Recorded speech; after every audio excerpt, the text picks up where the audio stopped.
자, 오늘 데살로니가후서 2장의 말씀으로 예수님의 재림 때에 어떤 징조가 있느냐에 대하여 말씀하고 있습니다.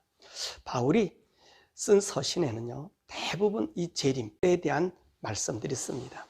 더욱이 데살로니가 전후서의 말씀이 안에 있고요, 또 디모데 전후서의 말씀도 있고요, 고린도 전서에서도 이 말씀들이 있습니다. 사실 바울이 복음을 전하면서 이 예수님의 재림에 대한 말씀을 모든 선교지에서 하였음을 우리가 볼 수 있습니다. 다만 다른 서신서에서는 이 말씀이 빠져 있지만 바울의 복음 전하는 그 중심 핵심에는 항상 이 재림의 신앙이 있었던 것입니다. 이 재림의 신앙은 바울 사도뿐만 아니라 예수님의 제자 사도들에 대해서도 항상 이 말씀이 증거되고 있었습니다. 더욱이 우리가 알고 있는 베드로 전후서에서는요, 바로 이 우리 예수님의 재림에 대한 형편과 이 세상 형편을 얘기했고요, 요한 서신에서도 적그리스도에 대한, 그리고 우리 주님 오실 때에 대한 얘기를 했고요, 더욱이 계시록에서는요, 주님의 날을 기다리는 우리 성도들에게 그 말씀을 자세하게 알려주고 있는 것입니다. 그러므로 이 재림의 복음은 우리 성도들이 필히 우리 마음 중심에 간직하며 신앙생활을 해야 하는 것입니다. 더욱이 계시록 22장 10절의 말씀 보니까 이 계시록의 말씀을 임봉하지 말라, 그렇게 말씀하고 있습니다. 계시록의 말씀을 임봉하지 말라. 이 말씀은 뭐냐면 이 계시록의 말씀을 자주 읽고 새기라는 거예요. 많은 사람들이 이 계시록의 말씀을 읽으라면 너무 무서워요, 그렇게 얘기합니다. 무서운 게 아니라 우리가 그런 환난 가운데 있지만 우리에게 주어질 영원한 보상의 나라가 있기 때문에 이 계시록의 말씀을 계속 읽으면 우리가 영적으로 하나님과 더욱더 가까워지게 된다는 말씀입니다. 그래서 오늘 계시록 말씀에는요, 임봉하지 말라 그런 거예요.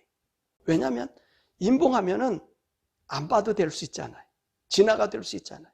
근데 임봉하지 말고 읽으라는 거예요. 보라는 거예요. 이 말씀이 언제 이루어지는 일입니까? 우리 주님 오실 때 이루어지는 일들이거든요. 그리고 이 말씀은요, 계시록의 말씀은 우리가 더 자세히 살펴보면 우리 세대 속에서 그 사건들이 이루어지고 있어요.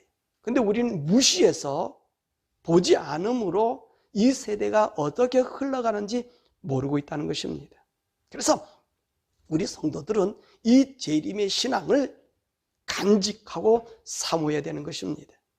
자, 바울은 이 데살로니가 성도들에게 이 재림의 신앙에 대하여 무엇라고 말씀하고 있습니까?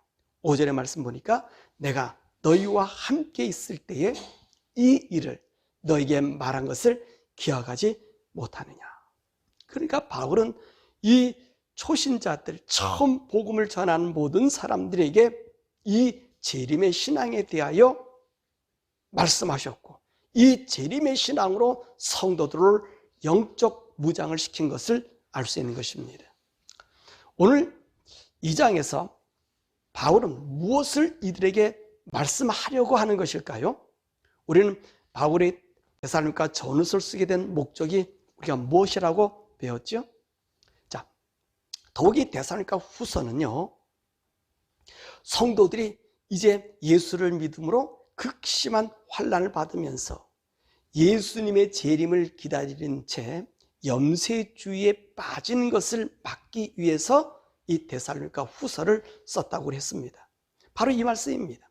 성도들로 하여금 염세주의에 빠지지 않고 어떻게 영적으로 이 믿음의 고난을 이겨나갈 수 있게 하기 위해서 오늘 본문 2장의 말씀은 중요한 말씀입니다. 바로 재림의 징조, 이 재림 때에 나타날 세상의 모습을 말씀하고 있는 것이기 때문에 그렇습니다. 그러면 예수님이 재림하실 때에 이 세상은 어떤 일이 있을까요? 3절과 4절의 말씀 보니까 먼저 배교하는 일이 있다라고 말씀하고 있습니다. 이 배교라는 말이 무엇이지요? 예수님을 믿는 믿음을 버리는 일이 있다는 말씀입니다. 왜 배교가 일어날까요? 우리는 데살로니가전서 5장 3절의 말씀 보니까 안전하다, 평안하다 할 그때에 임신한 여자에게 해산의 고통이 이름과 같이 멸망이 갑자기 그들에게 이르기 때문에 결코 피할 수 없다. 그렇게 우리가 말씀을 보았습니다. 이 말씀이 의미하는 것이 무엇라고 배웠습니까? 평안하다, 안전하다. 여러분, 온 세계에 어떤 일이 생겨진다고요? 이 안정과 평화의 시대가 온다는 거예요. 전쟁이 그치고 평화의 시대가 옵니다. 이때 예수를 믿던 사람들이 예수 믿는 믿음을 버립니다. 왜냐하면 평화 시대가 왔고요. 과학은 발달하여 부족한 것이 없고요. 세계 문화는 기독교가 말하는 그런 죄의 구분에서 죄를 없애고 자유를 주었기 때문에 죄에 대한 방임과 죄로부터의 해방감을 가지고 있기 때문에 죄에 대하여 각을 세우고 있는 기독교에서 벗어나 참으로 정죄함이 없는 인간다운 인간의 해방감을 누리고 있기 때문에 그렇습니다. 그렇기 때문에 많은 사람들이 예수 믿는 믿음에서 벗어나게 되는 거예요. 이런 배교 현상은 우리 기독교에서만 나타난 것 아니에요. 모든 종교에서 이와 같은 현상이 일어나게 될 것이란 말이지요. 왜냐하면 종교의 다원화가 이루어지고 이 종교 다원화는 종교 해체를 의미하고 있기 때문에 그렇습니다. 그래서 우리 기독교뿐만 아니라 온 세계적으로 이 배교가 일어나요. 종교가 무의미하게 된다는 것이지요. 뿐만 아니라 대적하는 자가 나타나 자기가 하나님이라고 합니다. 4절의 말씀 보니까 대적하는 자라고 했습니다. 이 대적하는 자라는 말은 하나님을 대적하는 자라는 말씀입니다. 사실 하나님을 대적하는 모든 세력은 사단을 따르는 자들이, 이 사단을 따르는 자들을 향하여 우리는 적그리스도라고 했습니다. 여러분 기억하십니까? 요한일서 2장에서 이 적그리스도에 대한 말씀을 우리가 함께 배웠습니다. 그래서 이 적그리스도는 세 종류가 있다고 그랬어요. 첫 번째 적그리스도는 마지막에 나타나 세상의 평화와 연합을 이루어 자기 자신을 메시아, 정말로 그리스도라고 하는 진짜 적그리스도가 있고요. 두 번째 적그리스도는 누구냐면은 예수를 믿다가 믿음에서 떠나 배교한 사람들이라고 그랬습니다. 세 번째로는 예수님을 믿기를 거부하는 모든 불신자들이 요한일서 2장에서는 적그리스도다 그랬습니다. 오늘 데살로니가후서 2장에서 말하는 이 적그리스도는 이 세 부류에서 말세에 나타날 적그리스도입니다. 그러니까 첫 번째 적그리스도지요. 세상을 통합하고 평화를 가져오고 예루살렘에 무너졌던 성전을 건축하여 자신이 그곳에 입성함으로 인류의 메시아 하나님이 되는 것입니다. 그러면 이 적그리스도가 나타나려면 이 세상에 어떤 일이 있어야 되지요? 여러분, 이 적그리스도가 나타나기 전에는 이 세상에 많은 혼란이 옵니다. 통제불능의 사태가 발생합니다. 모든 나라와 민족이 자기들의 이득과 권리를 주장하게 되고요. 이로 인해서 온 세계가 환란의 몸살을 앓게 됩니다. 전쟁과 자연재해로 인해서 홍수와 기상이변이 속출하고요. 온 세상은 기근으로 고통을 당합니다. 이때 모습을 우리 예수님이 마태복음 24장에 자세하게 기록하고 있어요. 또 요한은 계시를 받아서 요한계시록에 또 자세하게 써놓고 있습니다. 바로 이런 혼란 속에 적그리스도가 나타나 세상을 전쟁의 소용돌이 속에서 평화를 만드는 거예요. 바로 이럴 때 사람들은 평화롭고 안전한 세상이 도래하였다고 믿고 그를 환영하고 평화의 사도처럼 받들게 된다는 것입니다. 그런데 이때 우리 참 성도는요, 이 세대를 알아요. 또 그를 알아요. 그래서 그는 메시아가 아닌 사단의 앞잡이 적그리스도로서 여러분들 앞으로 더 큰 고통 속으로 넣을 것으로 말할 때, 요때 이 거짓 목사들 그리고 타 종교로부터 우리 기독교인이 공격을 당하고요. 또 교회에서는요, 이런 목회자들을 출교가 당하게 되고요. 또 그들이 뭐라고 우리를 보고 얘기하냐면 세상을 분리하는 분리주의자라고 비난받게 됩니다. 왜 이런 일이 생겨지냐면, 여러분, 세상은 극도의 혼란에 빠졌잖아요. 그런데 이 혼란에서 누가 이 세상을 평화롭게 만들었어요? 이 적그리스도가 나타나서요. 그래서 이 세상을 평화롭게 만들었습니다. 그런데 그 평화롭게 산 그 세대에 오늘 기독교인이 저는 더 큰 혼란을 우리에게 가져올 것입니다 라고 말하니까, 혼란에 대하여 거부 반응을 익혔던 사람들이 우리 성도들이 평화를 깨는 자라고 얘기해서 폭력을 조장하는 자라 이렇게 간주하기 때문인 것입니다. 이 얘기는 초대교회 우리 성도들과 똑같은 거예요. 초대교회는요, 종교의 다원화가 일어났어요. 그래서 모든 종교가 유무상통했습니다. 그럴 때 우리 초대교회 성도들은 뭐라고 말씀하십니까? 모든 종교의 신들은 같은 것이 아니라 오직 하나님 누구만이다? 예수님이다.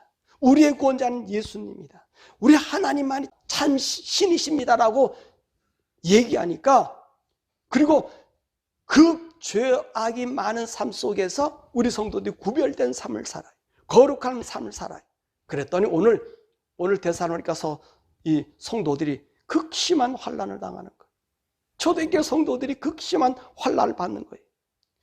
말세는요, 이런 일이 더 심각하게 일어난다는 말입니다. 마태복음 10장 21절과 마가복음 13장 12절의 말씀 보면, 형제가 형제를, 자매와 자매를, 이제 아비가 아들을 이게 죽는데 내보낸다는 거예요. 왜 그래요?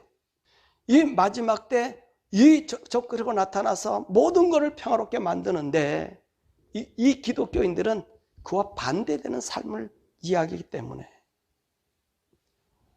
오늘 우리 기독교인들이 고난을 당하는 거예요. 바로 이런 때에 적그리스도는 예수님의 행세를 하는 거예요.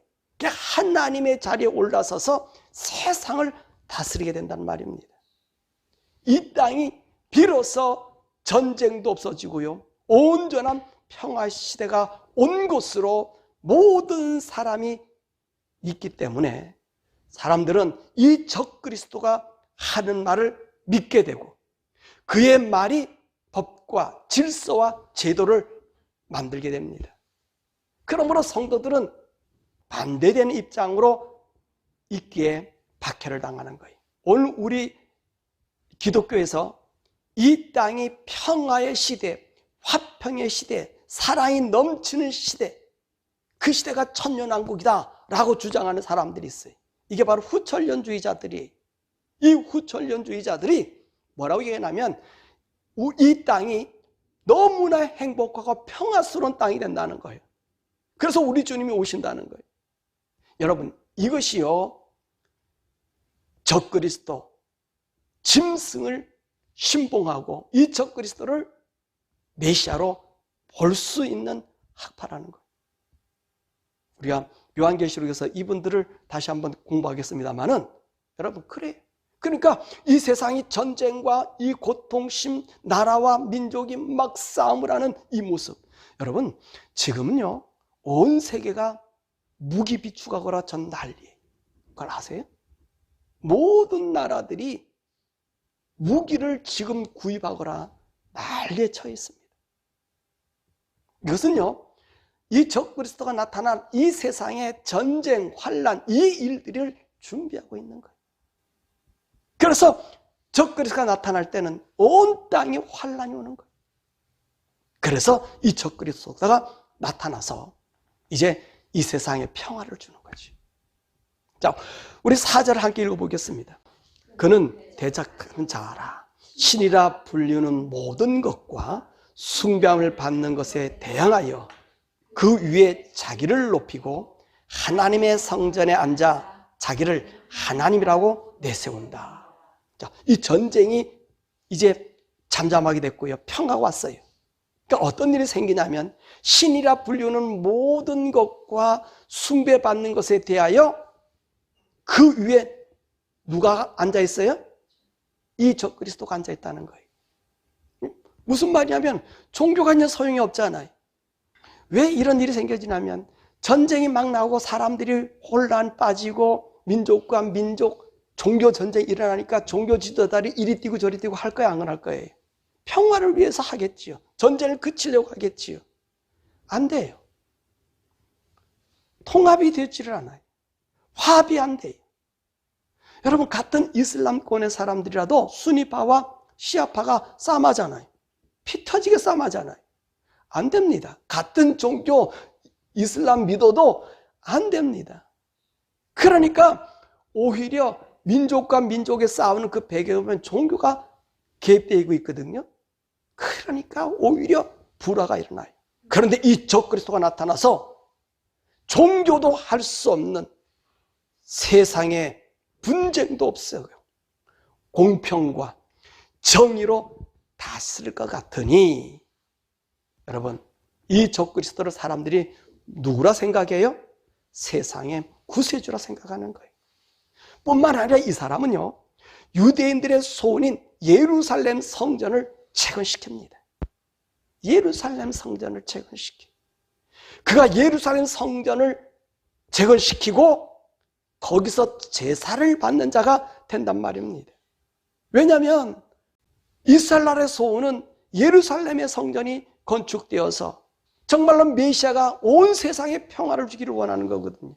근데 이 적그리스도가 나타났는데 온 세상에 평화를 주고 그 안에 앉게 된다는 말입니다. 그래서 이 유대인을 비롯해서 거짓 선지자, 목사, 또 그를 따르는 성도들이요, 그가 인류에 구원할 메시아라고 외치게 된다는 거예요. 이때 그는 자신을 누구라 선언한다고 사전의 말씀에? 자기가 하나님이라고 내세우는 거예요. 그럴 수밖에 없지요. 그가 모든 것을 평화롭게 만들었으니까. 모두에게 안정을 주었으니까.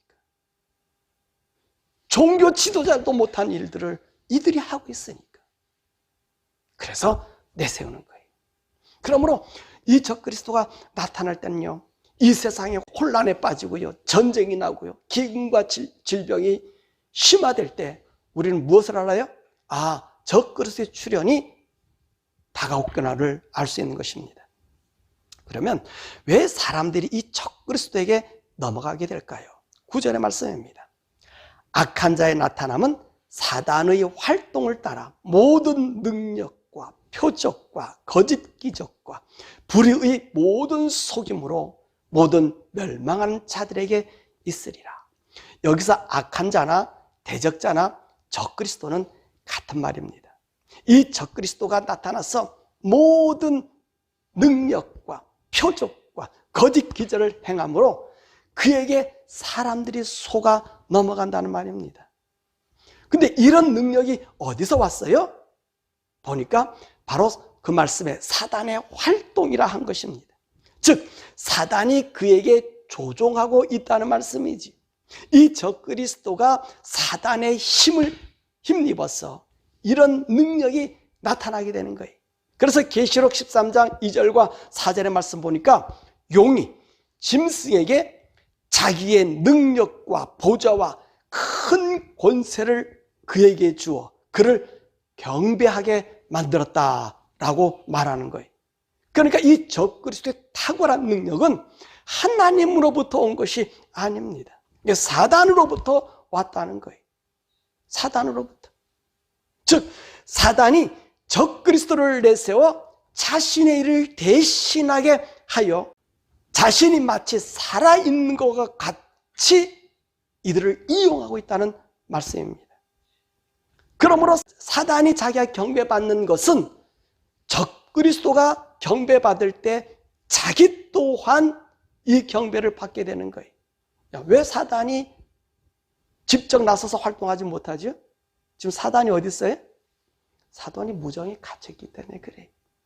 이 세상은 사단 나와서 활동하는 게 아니고 그 졸개인 이 귀신이나 이런 영들이, 잡영들이 와서 우리에게 사단의 지시받고 이 세상을 하는 거예요. 그러니까 자기를 대신할 능력자가 누구예요? 바로 이 적그리스도라는 거예요. 이 적그리스도가 대신하는, 하나님이 힘을 줘서 능력으로 이 세상을 당치하는 권한이 아니라, 물론 그것도 하나님의 권한에 속해 있겠지만은 이 능력을 행하는 것은 사단이 그에게 능력을 베풀어 주는 거예요.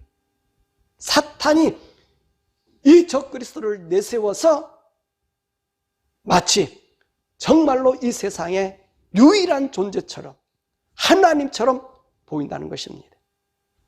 이 적그리스도의 능력을 보고 어떤 일이 또 생기냐면, 계시록 13장 11절과 14절의 말씀 보니까 거짓 선지자들이 일어나서 이 적그리스도의 전도자의 역할을 감당하여, 왜냐하면 이들이 적그리스도를 경배하니 아주 놀라운 일이 생겨요. 어떤 일이 생기느냐? 이 적그리스도의 이름으로 이적이 나타나는 거예요. 하늘에서 불을 맹해서 땅에 떨어뜨리고요, 그리고 사람들로 하여금 이 적그리스도를 하나님으로 믿게 하는 거예요. 이 거짓 선지자, 이 사람들이 어떤 일을 해요? 이 적그리스도의 이름을 부르니까 하늘에서 기적이 나온다니까, 불을 내린다니까요. 그리고 어떤 일이 생깁니까? 이 적그리스도의 우상을 만들어요. 우상을 만들어 세워서 곳곳에 세워요. 근데 더더욱 놀라운 것은 이 적그리스도의 선지자들이 이 우상에게 말하니까 우상이 말을 한다는 거예요. 이런 일을 보니 이 사람들이 적그리스도를 신으로 생각하겠습니까? 안 하겠습니까? 신으로 생각해. 그를 하나님으로 보는 거지. 그래서 이 거짓 선지자들이 이 짐승 위에 하는 모든 일을 정당화시키는 거예요. 그래서 그들에게 나타난 이 거짓 선지자들이 하는 일이 모든 사람에게 짐승의 표를 줍니다. 즉 세계의 여권 패스를 가지도록 합니다. 이것으로, 이 짐승의 표로 은행을 거래하게 하고 물건을 사기도 하고 팔기도 하고 비행기를 타고 온 세계 여행하기도 하고, 그래서 즉 세계를 하나로 묶는 일에 앞장서는 거예요. 이렇게 세계를 하나로 묶는 일은 적그리스도를 온 인류의 구원자요, 하나님으로 섬기게 하는 일이라는 것입니다. 그러면 세상 사람들은 어떻게 될까요? 예, 그들은 그 평화를 보았죠, 기적을 보았죠, 편리한 세상이 되었죠. 그럼 적그리스도를 안 믿을 이유가 없지 않습니까? 그래서 종교가 통합돼서 종교가 해체된다는 거예요. 종교들이 해체. 왜? 이제 신이 나타났으니까. 무슨 종교가 필요합니까? 지금 눈에 보이는 그 신이 어디에 있어요? 예루살렘에 털커니 앉아 있어요. 성전을 세워서 털커니 앉아 있으니 모든 사람이 그를 믿을 수밖에 없는 거예요. 바로 이런 일, 이 적그리스도가 나타나게 될 때까지 이 역사에는 어떤 일이 진행되는가? 6절과 8절의 말씀입니다. 불법의 비밀이 이미 활동하고 있다.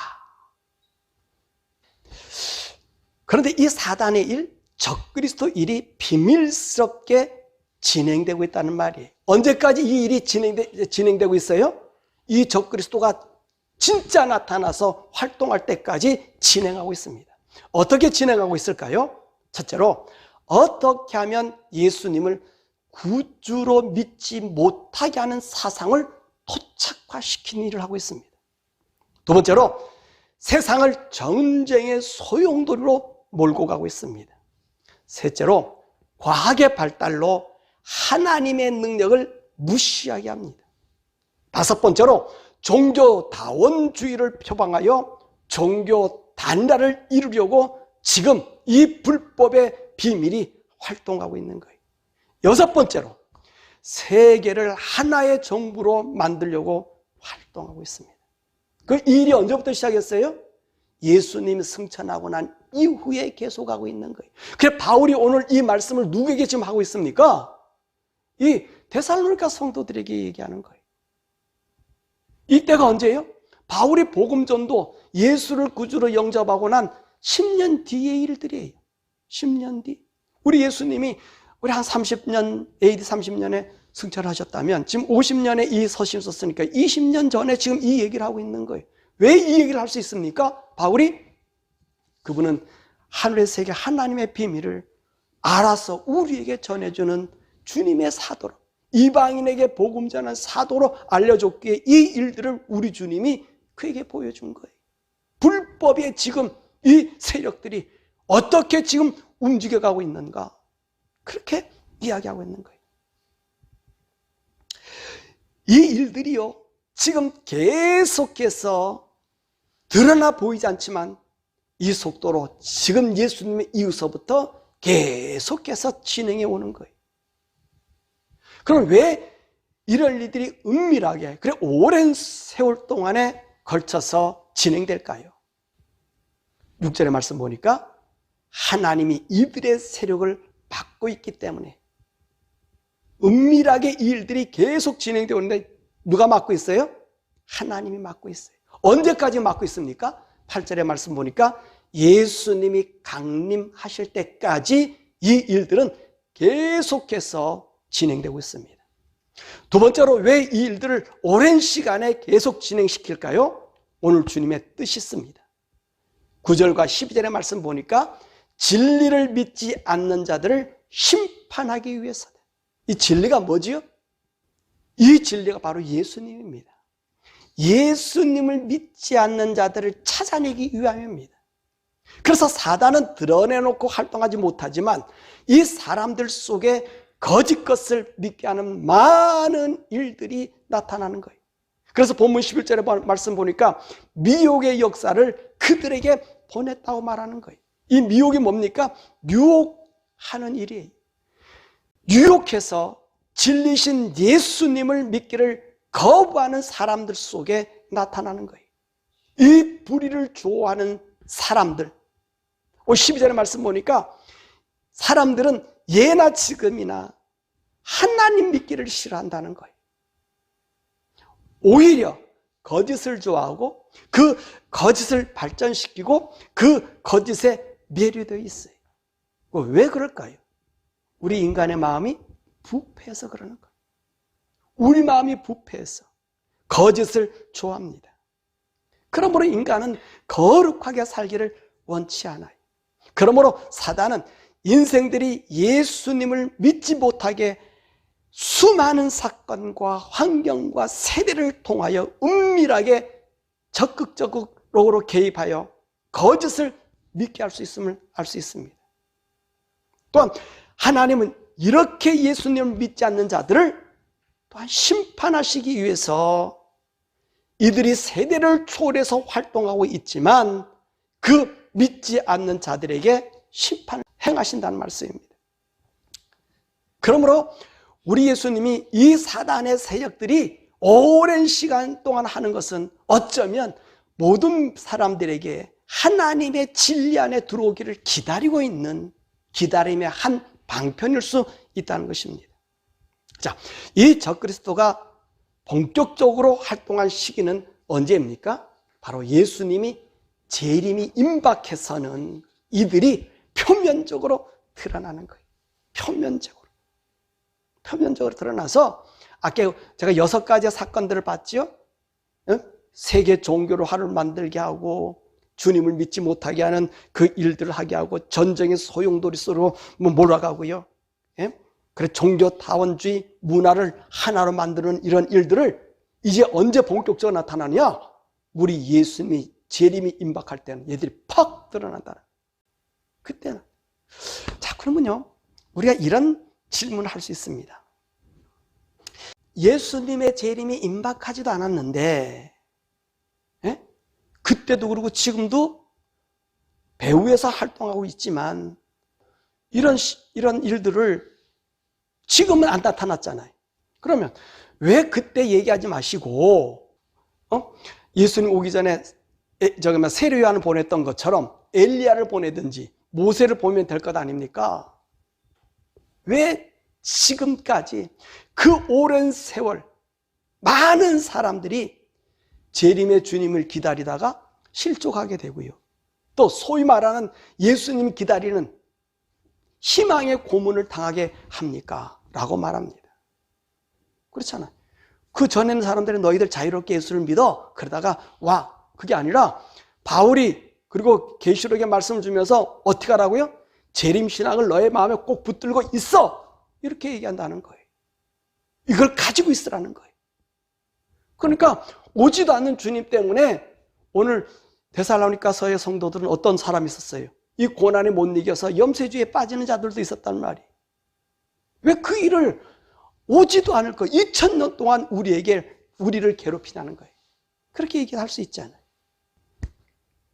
그럼 왜 그럴까요? 왜 우리가 재림신앙을 가져야 될까요? 13절에서 14절에 말씀이 있습니다. 첫째로 13절에는 하나님 처음부터 너희를 택하사 성령으로 거룩하게 하심과 진리를 믿음으로 구원받게 하심이고요. 두 번째 14절은 이를 위하여 우리의 복음으로 너희를 부르사 우리 주 예수 그리스도의 영광을 얻게 하려 하심이라. 이 재림의 신앙을 왜 간직하라고 하냐면 예수님을 믿는 믿음으로 거룩함을 유지하기 위해서, 또 세속에 물들지 않는 구원을 온전히 이루어 예수님의 영광을 우리가 받게 하기 위해서 그렇다는 거예요. 그렇습니다. 우리는 어느 세대 간에 사단의 계획으로 우리 성도들의 믿음을 빼앗아가는 일이 수없이 진행되고 있습니다.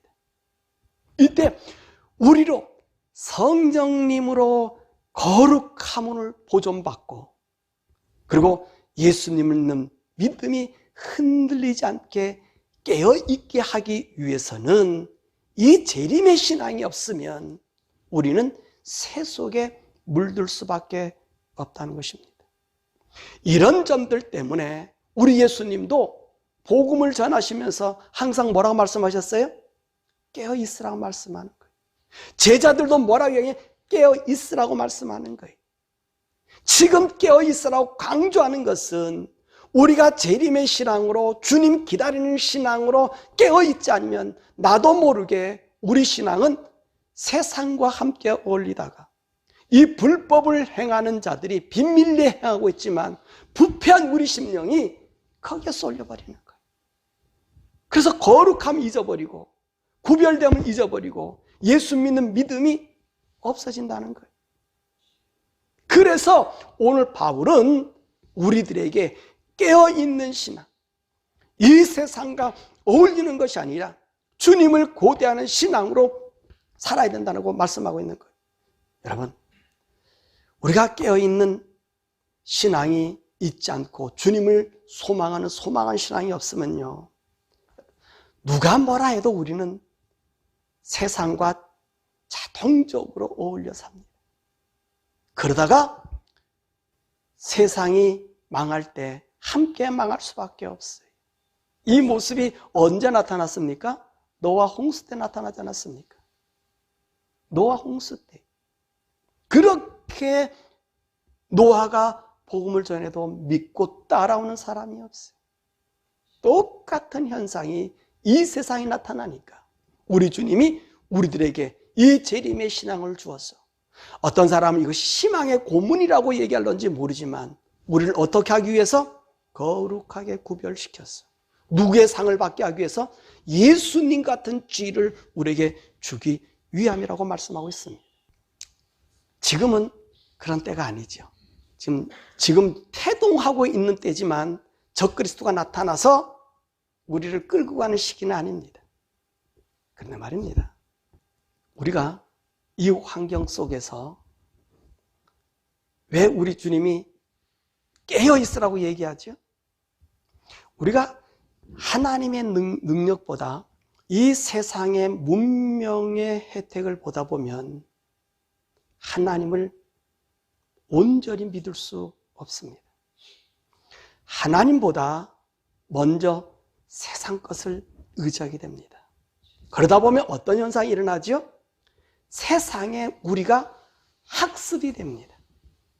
즉, 학습이란 습관을 만들고 생활이 되게 하고 삶으로 길들여져서 그 학습 받은 대로밖에 살 수 없다는 거예요. 그러면 하나님을 하나님으로 믿기보다는 하나님을 세상의 한 부분으로 생각하여 믿게 되는 것이지요. 그래서 우리 성도들을 깨어나게 하기 위해서 예수님이 2000년, 아니 1000년 뒤에 온다 할지라도 우리를 보고 깨어서 재림의 신앙, 주님을 고대하라고 하는 말은 어쩌다 보면 세상과 학습되는 우리들을 학습이 아닌 하나님의 의로움과 거룩함으로 보존시키기 위해서란 말씀입니다. 그러므로 우리가 삶의 최종 목표가 아무리 이 세상이 좋은 환경과 좋은 여건이 있다 할지라도 우리가 그려야 될 이 믿음의 모습은 어떤 모습이 되어야 되냐면 바로 주님을 그리워하는 모습, 천국을 사모하는 신앙이 우리 가운데 있어야 된다는 말씀입니다. 말씀했지요. 우리는 언제부턴가 이 재림에 대한 신앙에 대한 이야기를 하면 이상한 시각을 가지게 되었습니다. 하지만 오늘 말씀에서 이런 시각이 잘못되었음을 또한 알 수 있습니다. 우리는 재림에 대한 신앙은 평소 우리 마음속에 품고 살아야 함이 근본임을 말씀해 주고 있습니다. 어쩌면 이 재림의 신앙 때문에 희망의 고문이라는 말을 들을 수 있습니다. 하지만 이것은 희망의 고문이 아니라 참 진리이신 예수님을 믿는 믿음을 어떤 시대에서든지 간에 간직하는 것이며 우리를 거룩하게 하여 그리스도의 영광을 우리가 받게 하는 길임을 말씀하고 있습니다. 그러므로 이 믿음을 지키기 위해 우리의 마음을 위로하시고 모든 선한 일과 말에 굳건하게 하여 우리를 사랑하시고 영원한 위로와 좋은 소망의 은혜를 주신 하나님 우리 아버지께서 이 재림의 신앙을 통해서 우리를 어떻게 하기를 원하셔요? 온전히 보존하기를 원하신다는 말씀입니다. 그 말씀이 바로 15, 16절, 17절에 있는 말씀이에요. 그 말씀을 지금 하는 거예요. 우리를 어떻게 하게? 너희들에게 이 재림신앙을 주는 것은 그리스도의 영광을 우리에게 주기 위해서. 여러분, 그리스도의 영광이 어떤 영광이죠?